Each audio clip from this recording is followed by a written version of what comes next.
Dear friends, എല്ലാവർക്കും PSC പ്രിസത്തിലേക്ക് സ്വാഗതം. ഇന്ന് നമ്മൾ 8ാം ക്ലാസ്സിലെ SCERT സോഷ്യൽ സയൻസിൽ നിന്നുള്ള 4ാമത്തെ ചാപ്റ്ററാണ് പഠിക്കാൻ പോകുന്നത്. അപ്പോൾ നമ്മുടെ ക്ലാസ്സുകൾ ആദ്യമായിട്ട് കാണുന്നവരാരെങ്കിലും ഉണ്ടെങ്കിൽ ഒന്ന് സബ്സ്ക്രൈബ് ചെയ്ത് കാണുക. അതുപോലെ തന്നെ ആ തൊട്ടടുത്തുള്ള ബെൽ ബട്ടൺ കൂടി എനേബിൾ ചെയ്ത് കഴിഞ്ഞാൽ നമ്മളിടുന്ന വീഡിയോസ് അപ്പോൾ തന്നെ നോട്ടിഫിക്കേഷനായിട്ട് നിങ്ങൾക്ക് ലഭിക്കുന്നതായിരിക്കും. അപ്പോൾ നമ്മൾ ഇന്ന് 4ാമത്തെ ചാപ്റ്റർ അടിസ്ഥാന സാമ്പത്തിക പ്രശ്നങ്ങളും സമ്പദ് വ്യവസ്ഥയും എന്ന് പറയുന്ന ചാപ്റ്ററാണ് പഠിക്കാൻ പോകുന്നത്. അപ്പോൾ നമുക്ക് ക്ലാസ്സിലേക്ക് കടക്കാം. ഇത് നമ്മുടെ സാമ്പത്തിക ശാസ്ത്രത്തിൽ നിന്നുള്ള ചാപ്റ്ററാണ് ഈ ചാപ്റ്റർ.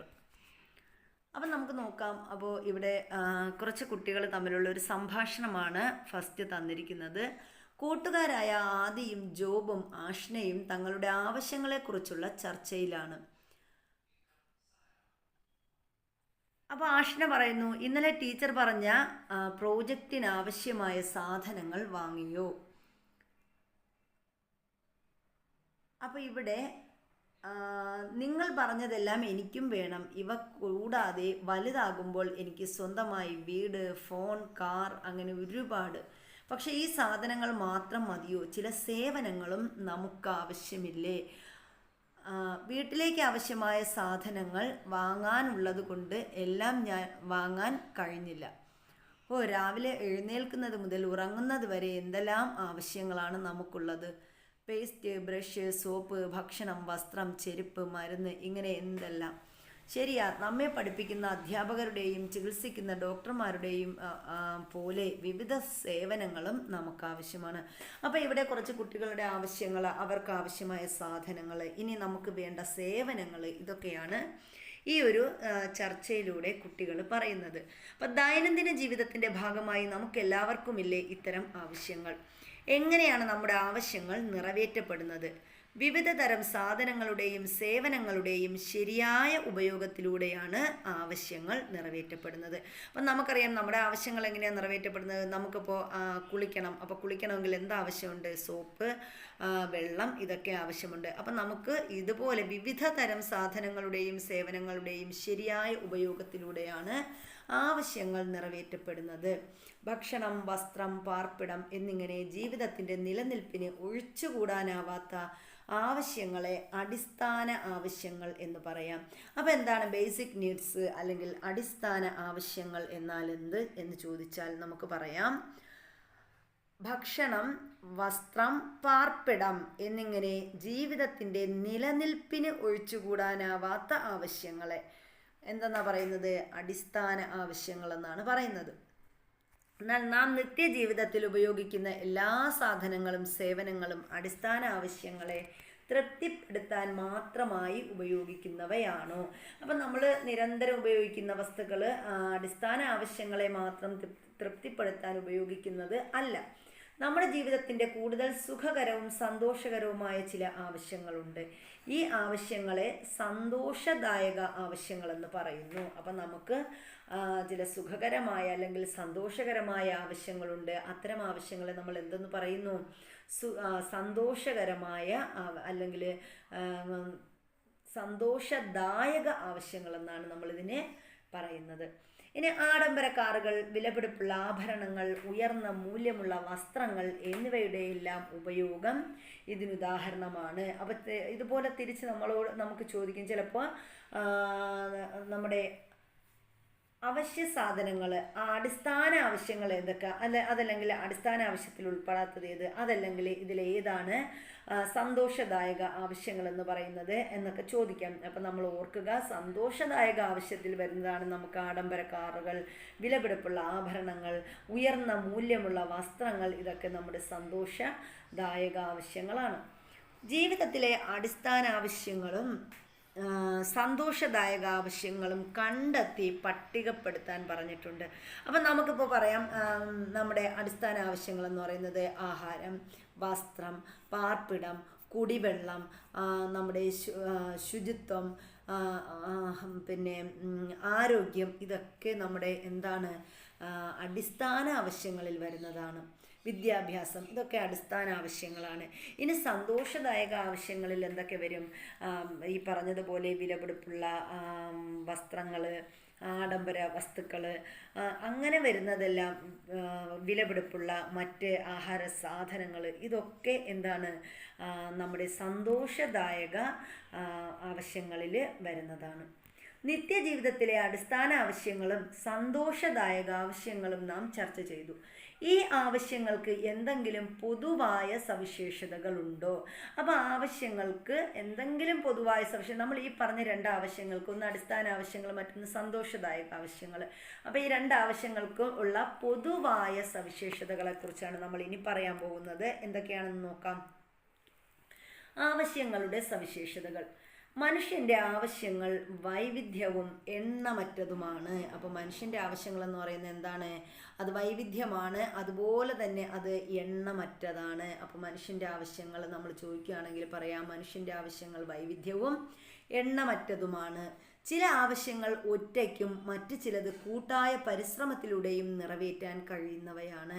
അപ്പോൾ മനുഷ്യൻ്റെ ചില ആവശ്യങ്ങൾ നമുക്ക് ഒറ്റയ്ക്ക് നേടിയെടുക്കാൻ സാധിക്കും, പക്ഷെ മറ്റ് ചില ആവശ്യങ്ങൾ കൂട്ടായ പരിശ്രമത്തിലൂടെ മാത്രമേ നിറവേറ്റാൻ കഴിയുകയുള്ളൂ. ഒരിക്കൽ നിറവേറ്റപ്പെട്ട ആവശ്യം ആവർത്തിക്കപ്പെടാം. അപ്പം നമുക്കൊരിക്കലൊരു ആവശ്യം നമ്മൾ നിറവേറ്റി, പക്ഷെ അത് വീണ്ടും എന്ത് ചെയ്യാം? ആവർത്തിക്കപ്പെടാം.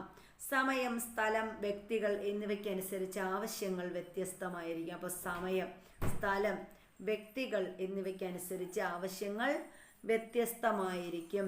മനുഷ്യ പുരോഗതിക്കൊപ്പം ആവശ്യങ്ങളിലും മാറ്റങ്ങൾ ഉണ്ടാകുന്നു. മനുഷ്യ പുരോഗതിക്കൊപ്പം ആവശ്യങ്ങളിലും മാറ്റങ്ങൾ ഉണ്ടാകുന്നു. അപ്പോൾ ഇതൊക്കെയാണ് എന്ത്? മനുഷ്യൻ്റെ അടിസ്ഥാന ആവശ്യങ്ങളിൽ ഉൾപ്പെടുന്നത്. അതായത് അടിസ്ഥാന ആവശ്യങ്ങളും നമ്മുടെ സന്തോഷദായക ആവശ്യങ്ങളുടെയും പൊതുവായ ആവശ്യങ്ങളാണ് ഈ പറഞ്ഞത്. അപ്പോൾ ഈ ആവശ്യങ്ങളുടെ സവിശേഷതകൾ നമ്മൾ പറഞ്ഞു. പുരോഗതിയോടൊപ്പം ആവശ്യങ്ങളും വർദ്ധിക്കുന്നു. എന്നാൽ വിഭവങ്ങൾ ആവശ്യങ്ങൾക്ക് ആനുപാതികമായി വർദ്ധിക്കണമെന്നില്ല. അപ്പം നമുക്കറിയാം, നമ്മൾ മനുഷ്യ പുരോഗതി ഉണ്ടാകുമ്പം അവിടെ ആവശ്യങ്ങൾ എന്ത് ചെയ്യും? വർദ്ധിക്കും. എന്നാൽ ഈ വിഭവങ്ങൾ ആവശ്യങ്ങൾക്ക് ആനുപാതികമായിട്ട് വർദ്ധിക്കണമെന്നില്ല എന്നാണ് പറയുന്നത്. സാധനങ്ങളും സേവനങ്ങളും പണം നൽകിയും അല്ലാതെയും നാം ഉപയോഗിക്കാറുണ്ട്. അപ്പോൾ പണം കൊടുത്ത് നമ്മൾ സാധനം വാങ്ങാറുണ്ട്. ഇപ്പം ഒരു ഡോക്ടറുടെ സേവനം നമ്മൾ പൈസ കൊടുത്ത് ഡോക്ടറുടെ സേവനം പറ്റാറുണ്ട്. അപ്പോൾ സാധനങ്ങളും സേവനങ്ങളും പണം നൽകിയും അല്ലാതെയും നാം എന്ത് ചെയ്യാറുണ്ട്? ഉപയോഗിക്കാറുണ്ട്. മനുഷ്യൻ്റെ ആവശ്യങ്ങൾ നിരവധിയായതിനാൽ അത് നിറവേറ്റപ്പെടുന്നതിന് ഒരു മുൻഗണനാക്രമം ആവശ്യമാണ്. അടിസ്ഥാന ആവശ്യങ്ങൾ നിറവേറ്റുന്നതിനായിരിക്കും വ്യക്തികൾ മുൻഗണന നൽകുന്നത്. അപ്പം നമുക്ക് അത് അറിയാവുന്നതാണ് അല്ലേ? നമ്മൾ ദിവസവും നമ്മുടെ വീട്ടിലെ ആഹാരം, ഭക്ഷണം, വസ്ത്രം, പാർപ്പിടം, ഇത് മൂന്നെണ്ണത്തിനാണ് നമ്മൾ ഏറ്റവും കൂടുതൽ മുൻഗണന നൽകുന്നത്. ഇത്തരത്തിൽ മനുഷ്യൻ്റെ വിവിധ തരം ആവശ്യങ്ങൾ നിറവേറ്റുന്നതിനായി രാജ്യം ധാരാളം സാധനങ്ങളും സേവനങ്ങളും ഉൽപ്പാദിപ്പിക്കുന്നുണ്ട്. ഉൽപാദന പ്രക്രിയയുമായി ബന്ധപ്പെട്ട് നാം അടിസ്ഥാനപരമായി ചില പ്രശ്നങ്ങൾ അഭിമുഖീകരിക്കുന്നുണ്ട്. അവ ഏതൊക്കെയാണെന്നാണ് ഇനി ഈ ചാപ്റ്ററിലൂടെ നമ്മൾ പഠിക്കാൻ പോകുന്നത്. അപ്പം നമുക്കറിയാം, നമുക്ക് അടിസ്ഥാന ആവശ്യങ്ങൾ നിറവേറ്റേണ്ടത് അത്യാവശ്യമാണ്. അപ്പം അതിന് വേണ്ടിയിട്ട് നമ്മുടെ ഗവൺമെൻറ്, നമ്മുടെ രാജ്യത്ത് ഒരുപാട് സാധനങ്ങളും സേവനങ്ങളും ഉൽപ്പാദിപ്പിക്കുന്നുണ്ട്. അപ്പം അതിനെക്കുറിച്ചാണ് ഇനി നമ്മൾ പറയാൻ പോകുന്നത്. നിങ്ങളുടെ സ്കൂളിലെ ഉച്ചഭക്ഷണ വിതരണത്തിന് ആവശ്യമായ പച്ചക്കറികൾ സ്കൂളിൽ തന്നെ ഉൽപ്പാദിപ്പിക്കാൻ തീരുമാനിക്കുന്നു എന്ന് കരുതുക. പച്ചക്കറി കൃഷിയുമായി ബന്ധപ്പെട്ട എന്തൊക്കെ തീരുമാനങ്ങളാണ് കൈക്കൊള്ളേണ്ടത്? പട്ടികപ്പെടുത്താൻ പറഞ്ഞിട്ടുണ്ട്. അപ്പോൾ സ്കൂളിലെ പച്ചക്കറി കൃഷിയുമായി ബന്ധപ്പെട്ടെടുക്കേണ്ട പ്രധാനപ്പെട്ട കാര്യങ്ങളാണ്, ഒരു സമൂഹമായാലും രാജ്യമായാലും ഏതൊരു സാധനം ഉൽപ്പാദിപ്പിക്കുമ്പോഴും എന്ത് ചെയ്യണം? പല തരത്തിലുള്ള പ്രശ്നങ്ങൾ നമ്മൾ അഭിമുഖീകരിക്കുന്നുണ്ട്. അപ്പോൾ സ്കൂൾ ഉൽപാദന പ്രക്രിയയുമായി ബന്ധപ്പെട്ട് നാം അടിസ്ഥാനപരമായി ചില പ്രശ്നങ്ങൾ അഭിമുഖീകരിക്കുന്നുണ്ട്. അവ ഏതൊക്കെയാണെന്നാണ് ഇനി നമ്മൾ പഠിക്കാൻ പോകുന്നത്. അപ്പോൾ ഉൽപാദന പ്രക്രിയയുമായി ബന്ധപ്പെട്ട അടിസ്ഥാന പ്രശ്നങ്ങൾ എന്തൊക്കെ, അതാണ് അടുത്ത് നമ്മൾ നോക്കുന്നത്. അപ്പം അടിസ്ഥാന സാമ്പത്തിക പ്രശ്നങ്ങൾ എന്തൊക്കെയാണ്? അടിസ്ഥാന സാമ്പത്തിക പ്രശ്നങ്ങളെന്ന് നമുക്ക് നോക്കാം. സാധനങ്ങളുടെയും സേവനങ്ങളുടെയും ഉൽപാദന പ്രക്രിയയുമായി ബന്ധപ്പെട്ട് ഒരു രാജ്യം അഭിമുഖീകരിക്കുന്ന 3 അടിസ്ഥാന സാമ്പത്തിക പ്രശ്നങ്ങളുണ്ട്. അപ്പം നമ്മൾ എന്താ പറഞ്ഞത്? സാധനങ്ങളുടെയും സേവനങ്ങളുടെയും ഉൽപ്പാദന പ്രക്രിയയുമായി ബന്ധപ്പെട്ട് രാജ്യം 3 അടിസ്ഥാന സാമ്പത്തിക പ്രശ്നം നേരിടേണ്ടതുണ്ട്. അപ്പോൾ അതിൽ ഒന്ന് എന്ന് പറയുന്നത് എന്താണ്? എന്ത് ഉൽപ്പാദിപ്പിക്കണം, വാട്ട് ടു പ്രൊഡ്യൂസ്, അല്ലെങ്കിൽ എന്ത് ഉൽപ്പാദിപ്പിക്കണം എന്നതാണ് ഒന്നാമത്തെ പ്രശ്നം. രണ്ടാമത്തതാണെങ്കിലോ എങ്ങനെ ഉൽപ്പാദിപ്പിക്കണം എന്നതാണ് രണ്ടാമത്തെ പ്രശ്നം. മൂന്നാമത്തേത് ആർക്ക് വേണ്ടി ഉൽപ്പാദിപ്പിക്കണം. അപ്പം മൂന്നാമതായിട്ടുള്ള കാര്യം എന്താണ്? ആർക്ക് വേണ്ടി ഉൽപ്പാദിപ്പിക്കണം. ഇങ്ങനെ 3 പ്രശ്നങ്ങളാണ് നിലവിൽ ഉള്ളത്. ഇനി അടുത്ത് നമ്മൾ പറയുന്നത് എന്ത് ഉൽപ്പാദിപ്പിക്കണം എന്നതാണ്. സ്കൂളിലെ ഉച്ചഭക്ഷണത്തിന് വേണ്ടി ഏതെല്ലാം പച്ചക്കറികൾ ഏതേത് അളവിൽ ഉൽപ്പാദിപ്പിക്കണമെന്ന് നാം മുൻഗണനാക്രമം അനുസരിച്ച് തീരുമാനിക്കേണ്ടതുണ്ട്. അപ്പോൾ നമ്മൾ സ്കൂളിൽ ഒരു പച്ചക്കറി തോട്ടം ഉണ്ടാക്കാനായിട്ട് തീരുമാനിച്ചു. അപ്പോൾ ഉച്ചഭക്ഷണത്തിന് വേണ്ടിയിട്ടാണ്. അപ്പോൾ നമ്മൾ ചിന്തിക്കേണ്ടത് എന്താണ്? ഏതേത് അളവിൽ ഏതെല്ലാം പച്ചക്കറികൾ നമ്മൾ മുൻഗണനാക്രമം അനുസരിച്ച് ഉൽപ്പാദിപ്പിക്കണം, അതാണ് നമ്മൾ ആദ്യം തീരുമാനിക്കേണ്ടത്. അതുപോലെ ഓരോ രാജ്യവും ലഭ്യമായ വിഭവങ്ങളെ ഉപയോഗപ്പെടുത്തി എന്തുൽപ്പാദിപ്പിക്കണമെന്ന മുൻഗണന നിശ്ചയിക്കേണ്ടതുണ്ട്. അപ്പോൾ അതുപോലെയാണ് രാജ്യത്തായാലും നമ്മളൊരു രാജ്യത്തെ എടുക്കുകയാണെങ്കിൽ ആ രാജ്യത്ത് മുൻഗണനാ ക്രമത്തിൽ എന്തൊക്കെ ഉൽപ്പാദിപ്പിക്കണം, എന്തൊക്കെ വേണമെന്ന്, എത്രമാത്രം ഉൽപ്പാദിപ്പിക്കണമെന്നും നമ്മൾ എന്ത് ചെയ്യണം? നിശ്ചയിക്കേണ്ടതുണ്ട്.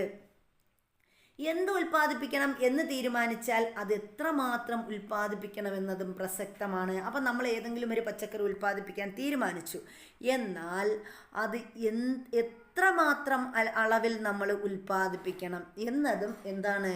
വളരെയേറെ പ്രസക്തമാണ്. ഒരു രാജ്യത്തെ സംബന്ധിച്ച് നിരവധി സാധനങ്ങളും സേവനങ്ങളും ഉൽപ്പാദിപ്പിക്കേണ്ടതുണ്ട്. അപ്പോൾ നമ്മളൊരു രാജ്യത്തെ വെച്ച് നോക്കുകയാണെങ്കിൽ നിരവധി സാധനങ്ങളും സേവനങ്ങളും ഉൽപ്പാദിപ്പിക്കേണ്ടതുണ്ട്. ഏതെങ്കിലും ഒരു സാധനമോ സേവനമോ കൂടുതൽ ഉൽപ്പാദിപ്പിക്കണമെന്ന് രാജ്യം തീരുമാനിക്കുകയാണെങ്കിൽ മറ്റു സാധനങ്ങൾ ഉൽപ്പാദിപ്പിക്കാനായി ഉപയോഗിക്കേണ്ട വിഭവങ്ങളെ പരിമിതപ്പെടുത്തേണ്ടി വരും. അപ്പം നമ്മൾ ഒരു സാധനം ഉൽപ്പാദിപ്പിക്കാൻ അല്ലെങ്കിൽ ഒരു സേവനം കൂടുതൽ ഉൽപ്പാദിപ്പിക്കാൻ രാജ്യം തീരുമാനിച്ചാൽ എന്ത് ചെയ്യും? മറ്റ് സാധനങ്ങൾ ഉൽപ്പാദിപ്പിക്കാനായി ഉപയോഗിക്കേണ്ട വിഭവങ്ങളെ പരിമിതപ്പെടുത്തേണ്ടി വരും. അപ്പോൾ അങ്ങനെ നമുക്കൊരു ഉദാഹരണം നോക്കാം. ഉദാഹരണത്തിന് നമ്മൾ ഭക്ഷ്യക്ഷാമം നേരിടുന്ന ഒരു രാജ്യത്ത് ലഭ്യമായ വിഭവങ്ങളിൽ കൂടുതൽ വിഹിതം ഭക്ഷ്യോൽപാദനത്തിനായി വിനിയോഗിക്കേണ്ടി വരും.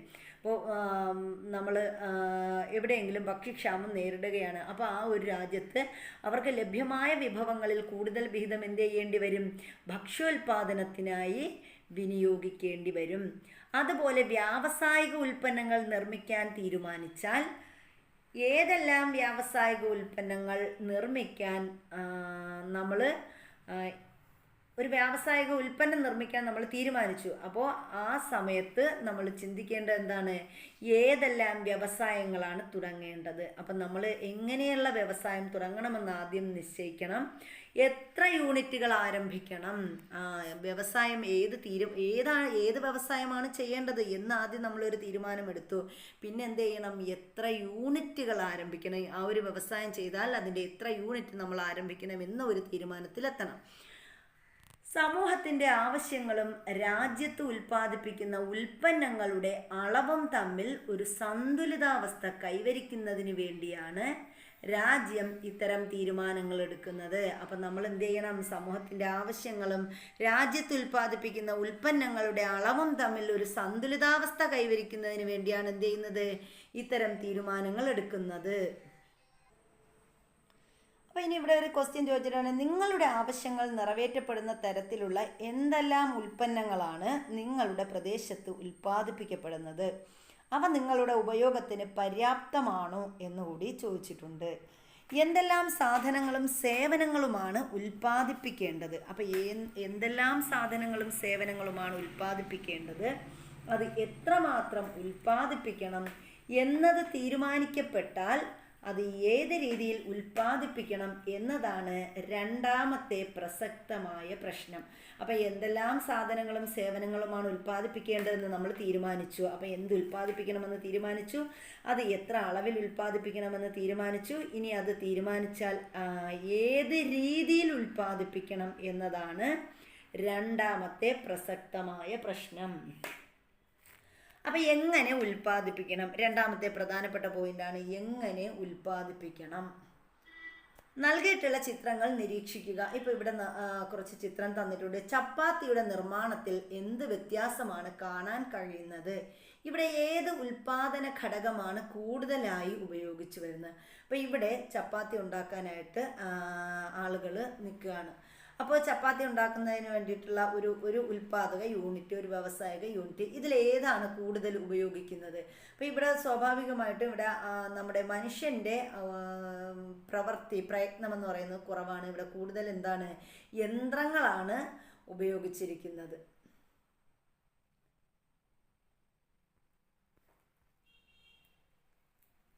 ഇതുപോലെ കൃഷിയുമായി ബന്ധപ്പെട്ട് നൽകിയിരിക്കുന്ന ചിത്രങ്ങൾ നിരീക്ഷിച്ച് ഏത് ഉൽപാദന ഘടകമാണ് കൂടുതൽ ഉപയോഗിച്ച് വരുന്നതെന്ന് രേഖപ്പെടുത്തും. അപ്പോൾ ഇവിടെ ഏത് ഉൽപാദന ഘടകമാണ് കൂടുതൽ ഉപയോഗിക്കുന്നതെന്ന് ചോദിച്ചാൽ നമുക്ക് പറയാം യന്ത്രങ്ങളാണ് കൂടുതൽ ഉപയോഗിച്ചിരിക്കുന്നത്.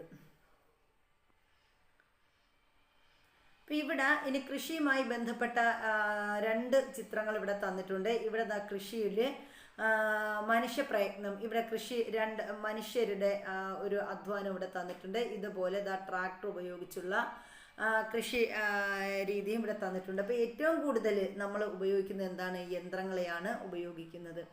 ചിത്രങ്ങളിൽ നിന്നും ഒരേ ഉൽപ്പന്നം വ്യത്യസ്ത അനുപാതത്തിൽ തൊഴിൽ അഥവാ അധ്വാനശേഷി, മൂലധനം എന്നിവ ഉപയോഗപ്പെടുത്തി ഉൽപ്പാദിപ്പിക്കാൻ കഴിയുമെന്ന് മനസ്സിലാക്കിയല്ലോ. അപ്പം നമുക്ക് ഒരു ഉൽപ്പന്നം വ്യത്യസ്ത അനുപാതത്തിൽ നമ്മൾ അധ്വാനശേഷി ഉപയോഗിച്ച് അല്ലെങ്കിൽ മൂലധനം ഇവ ഉപയോഗിച്ച് നമുക്ക് എന്ത് ചെയ്യാൻ പറ്റും?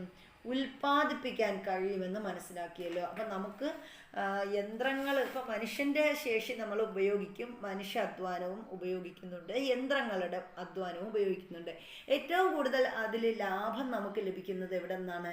യന്ത്രങ്ങളിൽ നിന്നാണ്. യന്ത്രങ്ങളുടെ അല്ലെങ്കിൽ മൂലധനം ഉപയോഗപ്പെടുത്തുമ്പോഴാണ് നമുക്ക് എന്ത് ചെയ്യാൻ പറ്റുന്നത്? ഉൽപ്പാദനം കൂടുതൽ ഉണ്ടാക്കാൻ കഴിയുന്നത്. തൊഴിൽ എന്ന ഉൽപാദക ഘടകം കൂടുതലായി ഉപയോഗിച്ചിരിക്കുന്നതായി കാണാൻ കഴിയും. അപ്പം നമുക്ക് ഇവിടെ നോക്കിക്കഴിഞ്ഞാൽ എന്താണ്, ഈ 4, 3, 4, 5 എന്ന ചിത്രത്തിൽ നമുക്ക് എന്താണ്, തൊഴിൽ എന്ന ഘടകം, ഉൽപാദക ഘടകം കൂടുതലായി ഉപയോഗിച്ചിരിക്കുന്നതായിട്ട് കാണാൻ കഴിയും. അതുപോലെ ഉൽപാദനത്തിനായി യന്ത്രങ്ങളാണ് കൂടുതൽ ഉപയോഗപ്പെടുത്തിയിരിക്കുന്നതെന്ന് നമുക്ക് ഏതിൽ 4, 4, 4, 6, അതായത് ഈ ഒരു ചിത്രവും ഈ ഒരു ചിത്രവും ഇതിൻ്റെ മുകളിൽ കാണിച്ച ഈ ഒരു ചിത്രവും നമുക്ക് കണ്ടാൽ എന്ത് മനസ്സിലാവും? കൂടുതൽ യന്ത്രങ്ങളാണ് ഉപയോഗിക്കുന്നതെന്ന് മനസ്സിലാക്കാൻ സാധിക്കും. ചിത്രങ്ങളിൽ നിന്നും ഒരേ ഉൽപ്പന്നം വ്യത്യസ്ത അനുപാതത്തിൽ തൊഴിൽ അഥവാ അധ്വാനശേഷി അല്ലെങ്കിൽ മൂലധനം ഉപയോഗപ്പെടുത്തി ഉൽപ്പാദിക്കാൻ കഴിയുമെന്ന് നമ്മളിവിടെ മനസ്സിലാക്കി. ഇനി കൂടുതൽ തൊഴിൽ ശക്തിയും കുറഞ്ഞ മൂലധനവും ഉപയോഗിച്ച് ഉൽപ്പാദനം നടത്തുന്ന രീതിയാണ് തൊഴിൽ തീവ്ര സാങ്കേതിക രീതി എന്ന് വിളിക്കുന്നത്. അപ്പം നമുക്കെന്താണ്, നമ്മൾ കൂടുതൽ തൊഴിൽ ശക്തി ഉപയോഗിക്കും, അതുപോലെ കുറഞ്ഞ മൂലധനവും ഉപയോഗിച്ച് എന്ത് ചെയ്യുന്നു?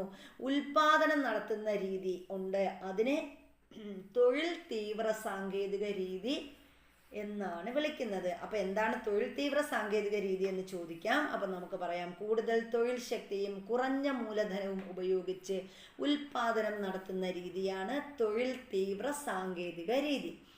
കൂടുതൽ മൂലധനവും കുറച്ച് തൊഴിൽ ശക്തിയും ഉപയോഗിച്ച് ഉൽപാദനം നടത്തുന്ന രീതിയാണ് മൂലധന തീവ്രത സാങ്കേതിക രീതി. ഇനി മൂലധന തീവ്ര സാങ്കേതിക രീതിയുണ്ട്. ആദ്യം നമ്മൾ പറഞ്ഞു തൊഴിൽ തീവ്ര സാങ്കേതിക രീതി എന്ന് പറഞ്ഞു. അവിടെ കൂടുതൽ തൊഴിലും കുറച്ച് മൂലധനവും ഉപയോഗിച്ചുകൊണ്ട് തൊഴിൽ ചെയ്യുന്ന രീതി, ഉൽപാദനം നടത്തുന്ന രീതി. ഇനി ഇവിടെ വരുമ്പോൾ എന്താണ്? കൂടുതൽ മൂലധനവും കുറച്ച് തൊഴിൽ ശക്തിയും ഉപയോഗിച്ച് ഉൽപാദനം നടത്തുന്ന രീതിയാണ്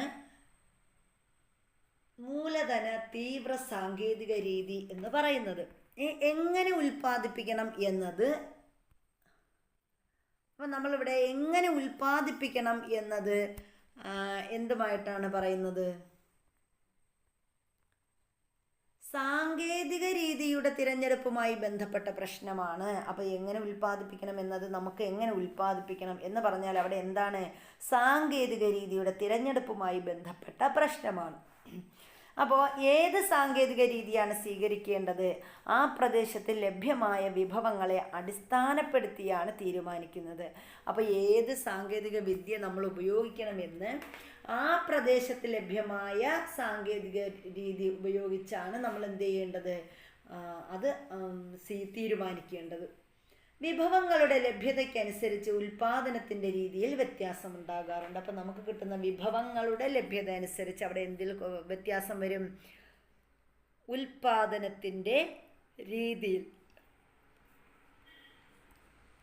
ഇനി നമ്മൾ പറയുന്നത് തൊഴിൽ തീവ്ര സാങ്കേതിക രീതിയുടെ പ്രത്യേകതകൾ എന്തൊക്കെയാണെന്ന് നോക്കാം. ഇപ്പോൾ തൊഴിൽ തീവ്ര, നമ്മൾ രണ്ട് തരത്തിലുള്ള സാങ്കേതിക രീതികൾ പറഞ്ഞു. ഒന്ന് തൊഴിൽ തീവ്ര സാങ്കേതിക രീതിയും രണ്ടാമത്തേത് മൂലധന തീവ്ര സാങ്കേതിക രീതിയും.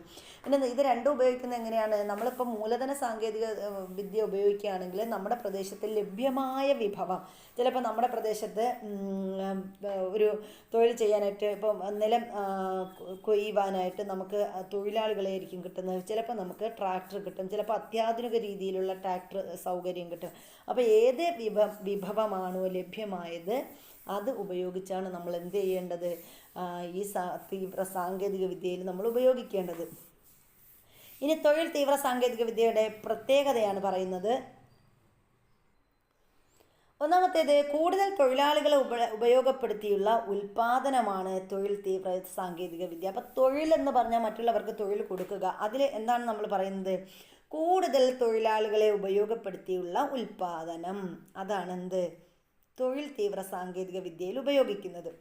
ഇനി കുറഞ്ഞ തോതിലുള്ള മൂലധനം ഉപയോഗം. കുറഞ്ഞ തോതിലുള്ള മൂലധന ഉപയോഗം. ഇവിടെ എന്താണ്? കുറഞ്ഞ തോതിലേ മൂലധനം ഉപയോഗിക്കുന്നുള്ളൂ. ഇനി മൂന്നാമത്തത്, കൂടുതൽ സമയം ആവശ്യമായ ഉൽപാദന രീതി. ഇപ്പം തൊഴിലാളിയെ വെച്ചിട്ടാണ് നമ്മൾ ജോലി ചെയ്യുന്നതെങ്കിൽ ഇപ്പം മൂലധനം ഉപയോഗിച്ച് ചെയ്യുന്നതിനേക്കാൾ കുറേ കൂടി സമയം വേണ്ടി വരും. അപ്പം എന്താണ്? കൂടുതൽ സമയം ആവശ്യമായ ഉൽപാദന രീതിയാണ് തൊഴിൽ തീവ്ര സാങ്കേതിക രീതിയുടെ പ്രത്യേകത. അതാണ്. ഇനി പരിസ്ഥിതി സൗഹൃദമായ ഉൽപാദന രീതിയാണ്. അപ്പം തൊഴിൽ സൗഹൃദ രീതിക്ക് ഒരു പ്രത്യേകതയുണ്ട്. അത് പരിസ്ഥിതി സൗഹാർദ്ദമായ ഉൽപാദന രീതിയാണ് തൊഴിൽ സാങ്കേതിക രീതി എന്ന് പറയുന്നത്. ഇനി സാങ്കേതിക വിദ്യയുടെ കുറഞ്ഞ ഉപയോഗം. അപ്പം തൊഴിൽ സാങ്കേതിക വിദ്യയിൽ എന്താണ്? നമ്മൾ കുറഞ്ഞ രീതിയിൽ മാത്രമേ സാങ്കേതിക വിദ്യ ഉപയോഗിക്കുന്നുള്ളൂ, യന്ത്രങ്ങൾ ഉപയോഗിക്കുന്നുള്ളൂ. അപ്പം ഇതാണ് നമ്മുടെ തൊഴിൽ തീവ്ര സാങ്കേതിക രീതിയുടെ പ്രത്യേകത. ഇനി നമ്മൾ പറയുന്നത് മൂലധന തീവ്ര സാങ്കേതിക രീതിയുടെ പ്രത്യേകതകൾ എന്തൊക്കെയാണ്? മൂലധന തീവ്ര സാങ്കേതിക രീതിയുടെ പ്രത്യേകതയെന്ന് നോക്കാം. ഇപ്പം മൂലധന തീവ്ര സാങ്കേതിക രീതി നോക്കാം. തൊഴിലാളികളുടെ ആവശ്യകതയിലെ കുറവ്. തൊഴിലാളികളുടെ ആവശ്യകതയിലെ കുറവ് എവിടെയുണ്ട്? മൂലധന തീവ്ര സാങ്കേതിക രീതിയിൽ ഉണ്ട്. തൊഴിലാളികളുടെ ആവശ്യകതയിലെ കുറവ്. തൊഴിലാളികൾ ആവശ്യം, പരിമിതമായ തൊഴിലാളികളെ മതി. എവിടെ? ഈ മൂലധന തീവ്ര സാങ്കേതിക വിദ്യയിൽ. കൂടുതൽ മൂലധന നിക്ഷേപം ഉപയോഗപ്പെടുത്തുന്നു. അപ്പോൾ മൂലധന നിക്ഷേപം കൂടുതൽ ഉപയോഗപ്പെടുത്തിയാണ് മൂലധന തീവ്ര സാങ്കേതിക വിദ്യ ഉപയോഗിക്കുന്നത്. മൂലധനം കൂടുതലായിട്ട് ഉപയോഗിക്കുന്നു. ഉൽപാദനക്ഷമത ഉറപ്പുവരുത്തുന്നു. അപ്പോൾ യന്ത്രങ്ങൾ ഉപയോഗിച്ച് ഉൽപ്പാദിപ്പിക്കുമ്പോൾ തന്നെ ഉൽപാദനക്ഷമത ഉറപ്പുവരുത്തുന്നു. അടുത്തെന്താണ്? സാങ്കേതിക വിദ്യയെ കൂടുതലായി ആശ്രയിക്കുന്നു. അപ്പോൾ സാങ്കേതിക വിദ്യ മൂലധന നിക്ഷേപം വരുമ്പോൾ തന്നെ അവിടെ എന്തെന്ന് നമ്മൾ ഊഹിക്കുക? സാങ്കേതിക വിദ്യയെ കൂടുതലായി ആശ്രയിക്കുന്നതാണ് മൂലധന തീവ്ര സാങ്കേതിക വിദ്യ എന്ന് പറയുന്നത്. ഉൽപാദനത്തിന് കുറഞ്ഞ സമയം. അപ്പോൾ ഇവിടെ എന്താണ്? മൂലധന തീവ്ര സാങ്കേതിക ഉപയോഗിച്ച് ഉൽപാദനത്തിന് കുറഞ്ഞ സമയം മതി. ഇപ്പം തൊഴിലാളികൾ 500 ദിവസം ചെയ്യുന്ന ഒരു ജോലി ഒരു യന്ത്രത്തെ വെച്ചിട്ട് 50 ദിവസം കൊണ്ട് ചെയ്ത് തീർക്കാം. അതാണ് നമ്മൾ ഈ പറഞ്ഞ ഏതിൻ്റെ മൂലധന തീവ്ര സാങ്കേതിക രീതിയുടെ പ്രത്യേകത എന്ന് പറയുന്നത്. രാജ്യത്തിൻ്റെ ആവശ്യങ്ങൾ, ഉൽപാദന ഘടകങ്ങളുടെ ലഭ്യത എന്നിവ കണക്കിലെടുത്തുകൊണ്ടാകണം ഉൽപാദന രീതി തീരുമാനിക്കേണ്ടത്. അപ്പോൾ ഉൽപാദന രീതി തീരുമാനിക്കുമ്പോൾ നമ്മൾ എന്ത് ചെയ്യണം? നമ്മുടെ രാജ്യത്തിൻ്റെ ആവശ്യങ്ങളെക്കുറിച്ചും അതുപോലെ ഉൽപാദന ഘടകങ്ങളുടെ ലഭ്യത എന്നിവ കണക്കിലെടുത്തുകൊണ്ടാവണം എന്ത് ചെയ്യേണ്ടത്? ഉൽപാദന രീതി തീരുമാനിക്കേണ്ടത്. ഇനി നമ്മൾ പറയുന്നത് എന്താണ്? നിങ്ങളുടെ പ്രദേശത്ത് തൊഴിൽ തീവ്ര സാങ്കേതിക രീതിയും മൂലധന തീവ്ര സാങ്കേതിക രീതിയും ഉപയോഗപ്പെടുത്തി നടത്തുന്ന ഉൽപാദന പ്രവർത്തനങ്ങൾ പട്ടികപ്പെടുത്താൻ പറഞ്ഞിട്ടുണ്ട്. അപ്പോൾ തൊഴിൽ തീവ്ര സാങ്കേതിക രീതി ഉപയോഗിച്ചുള്ളത് എന്തൊക്കെയാണ്? മൂലധന തീവ്ര സാങ്കേതിക രീതി ഉപയോഗിച്ചുള്ള കൃഷി രീതികൾ എന്തൊക്കെയാണ്? അപ്പോൾ ഇതാണ് ഈ ഒരു ഉൽപാദന പ്രവർത്തനത്തിൻ്റെ കാര്യമാണ് ചോദിച്ചിരിക്കുന്നത്. അപ്പോൾ ഏതൊക്കെ നമുക്ക് പറയാം? ഇപ്പോൾ തൊഴിൽ തീവ്ര സാങ്കേതിക രീതി ഉപയോഗിച്ച് ഇപ്പം നെല്ലിൻ്റെ ഉൽപാദനം, നെല്ല് ഉൽപാദനം, ഇവിടെയും മൂലധന തീവ്ര സാങ്കേതിക രീതി ഉപയോഗിച്ചും എന്തുണ്ട്? നെല്ലുൽപാദനമുണ്ട്. ഇനി വ്യാവസായിക മേഖലയിൽ ഇപ്പോൾ ചെരുപ്പ് നിർമ്മാണമാണെങ്കിൽ തൊഴിലാളികളെ വെച്ചിട്ടുള്ളതുണ്ട്, അല്ലാത്തതുമുണ്ട്, യന്ത്രങ്ങൾ വെച്ചിട്ടുള്ള സ്ഥലങ്ങളുമുണ്ട്.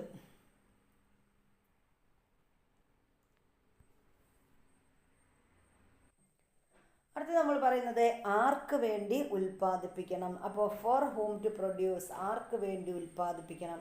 അപ്പോൾ നോക്കാം, ജനങ്ങളുടെ ആവശ്യങ്ങൾ നിറവേറ്റുന്നതിന് വേണ്ടിയായിരിക്കണം ഉൽപ്പാദനം നടത്തേണ്ടത്. അപ്പോൾ വെറുതെ നമ്മൾ ഉൽപ്പാദിപ്പിച്ച് തള്ളിയിട്ട് കാര്യമില്ല. അത് പക്ഷെ എന്തിനു വേണം? ജനങ്ങളുടെ ആവശ്യങ്ങൾ നിറവേറ്റുന്നതിന് വേണ്ടിയായിരിക്കണം.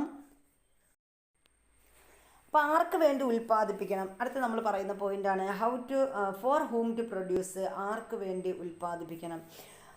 ജനങ്ങളുടെ ആവശ്യങ്ങൾ നിറവേറ്റുന്നതിന് വേണ്ടിയായിരിക്കണം ഉൽപാദനം നടത്തേണ്ടത്. അപ്പോൾ ഉൽപാദനം നടത്തേണ്ടത് എന്തിനാണ്? ജനങ്ങളുടെ ആവശ്യങ്ങൾ നിറവേറ്റുന്നതിന് വേണ്ടിയാണ് ഉൽപാദനം നടത്തേണ്ടത്. ഉൽപ്പാദിപ്പിക്കപ്പെടുന്ന സാധനങ്ങളുടെയും സേവനങ്ങളും ജനങ്ങൾക്കിടയിൽ വിതരണം ചെയ്യപ്പെടുന്നത് എങ്ങനെയെന്നതാണ് ആർക്ക് വേണ്ടി ഉൽപ്പാദിപ്പിക്കണം എന്നതുകൊണ്ട് അർത്ഥമാക്കുന്നത്. അപ്പം നമ്മൾ ആർക്ക് വേണ്ടി ഉൽപ്പാദിപ്പിക്കണം എന്നതുകൊണ്ട് അർത്ഥമാക്കുന്നത് എന്താണ്? ഉൽപ്പാദിപ്പിക്കപ്പെടുന്ന സാധനങ്ങളും സേവനങ്ങളും ജനങ്ങൾക്കിടയിൽ വിതരണം ചെയ്യപ്പെടുന്നത് എങ്ങനെയാണ്. ഇപ്പം നമ്മൾ ഉൽപ്പാദിപ്പിക്കുന്ന സാധനങ്ങൾ എങ്ങനെയാണ് ജനങ്ങൾക്കിടയിൽ വിതരണം ചെയ്യപ്പെടുന്നത് എന്നതിനെ അടിസ്ഥാനമാക്കിയാണ് നമ്മൾ എന്ത് ചെയ്യേണ്ടത്? സാധനങ്ങൾ ഉൽപ്പാദനം നടത്തേണ്ടത്.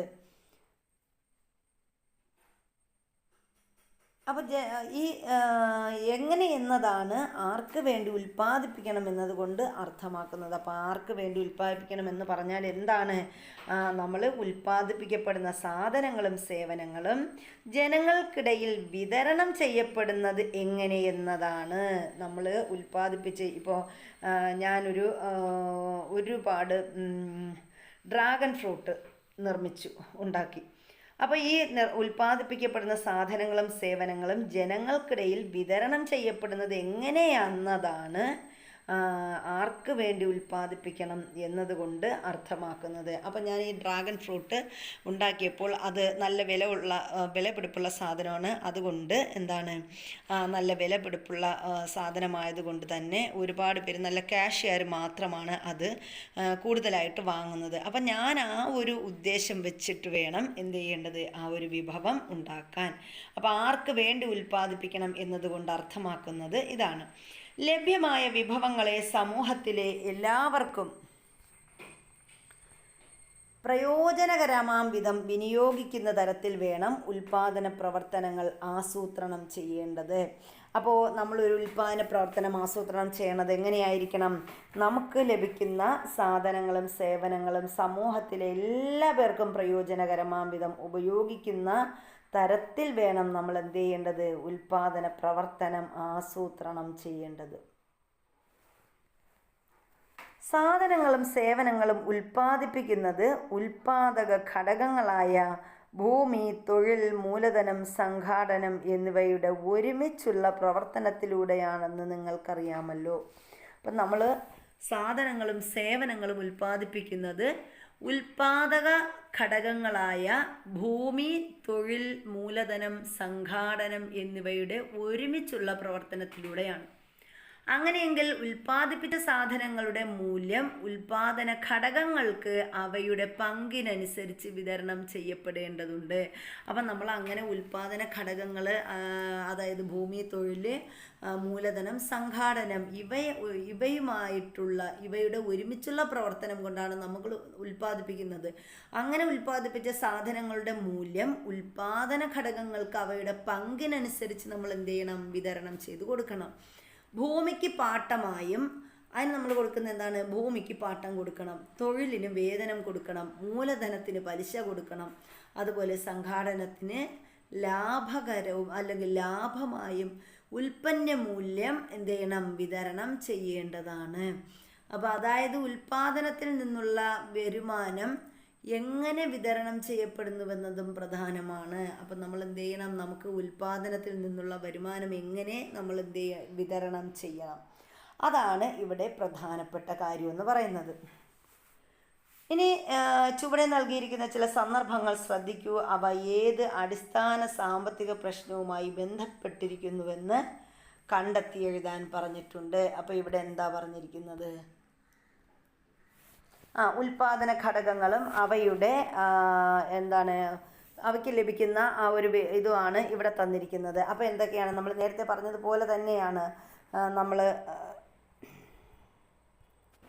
ഇവിടെ നേരത്തെ തന്നിരിക്കുന്ന അത് തന്നെയാണ്. എന്തൊക്കെയാണ്? ഉൽപാദന ഘടകങ്ങളും അവയ്ക്ക് കിട്ടുന്ന പ്രതിഫലവും. ഭൂമിക്ക് എന്ത് കിട്ടും? പാട്ടം.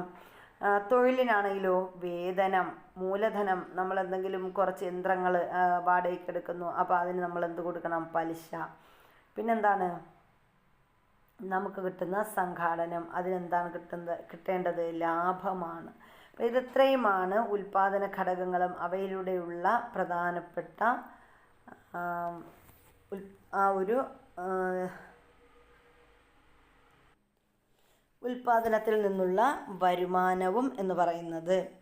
ഇനി ചിന്തിക്കുക, കണ്ടെത്തുക എന്ന് പറഞ്ഞിട്ട് ഇവിടെ കുറച്ച് കാര്യം തന്നിട്ടുണ്ട്. ഒരു കുടുംബശ്രീ യൂണിറ്റിലെ അംഗങ്ങൾ ഒരു ഉൽപാദന യൂണിറ്റ് തുടങ്ങാൻ തീരുമാനിച്ചു. അംഗങ്ങൾക്കിടയിൽ ചില അഭിപ്രായങ്ങളും ഉയർന്നു വന്നു. എന്തായിരിക്കും അവർ തീരുമാനിക്കേണ്ട അടിസ്ഥാന പ്രശ്നം? അപ്പോൾ എന്തായിരിക്കും? ഇവിടെ നിന്ന് നമുക്ക് എന്ത് മനസ്സിലാക്കാം? ഒരു കുടുംബശ്രീ യൂണിറ്റിലെ അംഗങ്ങൾ ഒരു ഉൽപാദന യൂണിറ്റ് തുടങ്ങാൻ തീരുമാനിച്ചാൽ അവർ ആദ്യം തീരുമാനിക്കേണ്ടത് എന്താണ്? എന്ത് ഉൽപ്പാദിപ്പിക്കണം. അപ്പോൾ അതാണ് അവരാദ്യം തീരുമാനിക്കുന്നത്, എന്ത് ഉൽപ്പാദിപ്പിക്കണം. ഇനി നമ്മൾ ചർച്ചകൾക്കൊടുവിൽ കുറച്ച് സ്ഥലം അവർ പാട്ടത്തിനെടുത്ത് കൃഷി ചെയ്യാൻ തീരുമാനിച്ചു. അപ്പോൾ കൃഷി ചെയ്യാൻ അവർ തീരുമാനിച്ചു. എന്തുൽപ്പാദിപ്പിക്കണം? കൃഷിയാണ് അവർ ചെയ്യുന്നത്. കൃഷിയിൽ ചിലപ്പോൾ വെണ്ടയ്ക്ക, തക്കാളി, അങ്ങനെ എന്തെങ്കിലും ആയിരിക്കാം. ഇനി ചർച്ചയ്ക്കൊടുവിൽ അവർ കുറച്ച് സ്ഥലം എടുത്ത് പാട്ടത്തിന് എടുത്ത് കൃഷി ചെയ്യാൻ തീരുമാനിച്ചു. കൃഷിക്ക് നിലമൊരുക്കാൻ യന്ത്രങ്ങളും തൊഴിലാളികളും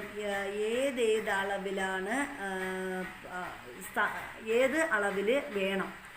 അപ്പോൾ യന്ത്രങ്ങൾ എന്ത് വേണം? തൊഴിലാളികളെ വെച്ചാണോ ചെയ്യേണ്ടത്? അങ്ങനെ എങ്ങനെ ഉൽപ്പാദിപ്പിക്കണം എന്നത് ചർച്ചയായി. ഇത് ഏത് അടിസ്ഥാന സാമ്പത്തിക പ്രശ്നവുമായി ബന്ധപ്പെട്ടിരിക്കുന്നു. അപ്പോൾ എന്തുൽപ്പാദിപ്പിക്കണം, എങ്ങനെ ഉൽപ്പാദിപ്പിക്കണം എന്നിവരെ എത്തി. ഇനി കുടുംബശ്രീ യൂണിറ്റ് പ്രവർത്തിക്കുന്ന സ്ഥലത്ത് പച്ചക്കറി കൃഷി ചെയ്യാത്ത കുടുംബങ്ങളുണ്ട്.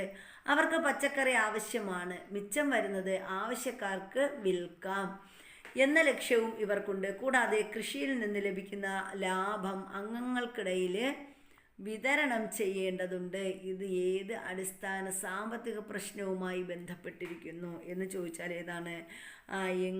എന്തുൽപ്പാദിപ്പിക്കണം, എങ്ങനെ ഉൽപ്പാദിപ്പിക്കണം, ആർക്ക് വേണ്ടി ഉൽപ്പാദിപ്പിക്കണം. അപ്പം ഇതാണ് അടിസ്ഥാന പ്രശ്നങ്ങളെന്ന് പറയുന്നത്. ലോകത്താകമാനം നിലനിൽക്കുന്ന ഈ അടിസ്ഥാന സാമ്പത്തിക പ്രശ്നങ്ങൾ പരിഹരിക്കപ്പെടുന്നത് വ്യത്യസ്ത സമ്പദ് വ്യവസ്ഥകളിലൂടെയാണ്. അപ്പോൾ ഈ പ്രശ്നങ്ങളൊക്കെ പരിഹരിക്കുന്നതിന് വ്യത്യസ്ത സമ്പദ് വ്യവസ്ഥകളുണ്ട്. എന്താണ് സമ്പദ് വ്യവസ്ഥ? അപ്പോൾ അതിന് നമ്മൾ നോക്കുന്നത് എന്താണ് സമ്പദ് വ്യവസ്ഥ? ഒരു രാജ്യം വിവിധ സാധനങ്ങളുടെയും സേവനങ്ങളുടെയും ഉൽപ്പാദനം, വിതരണം, ഉപഭോഗം എന്നിവ ക്രമീകരിക്കുന്ന രീതിയാണ് സമ്പദ് വ്യവസ്ഥ. അപ്പോൾ എന്താണ് സമ്പദ് വ്യവസ്ഥ എന്ന് പറഞ്ഞാൽ?